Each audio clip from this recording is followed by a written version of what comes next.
Hello guys, अस्सलाम वालेकुम। This is my प्यारी daughter Sibal Islam Khan and we are at Islamabad club right now. तो ये साथ बास्केटबॉल ग्राउंड है और आप एक खूबसूरत परिंदों की आवाज़ें सुन सकते हैं, जिसमें से एक आवाज़ डव की है, जिसको फाख्ता भी कहते हैं, पंजाबी में भी इसका कुछ कहते हैं।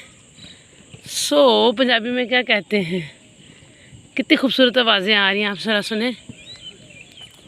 ये कोयल की आवाज़ अभी आपको सुनाई देगी।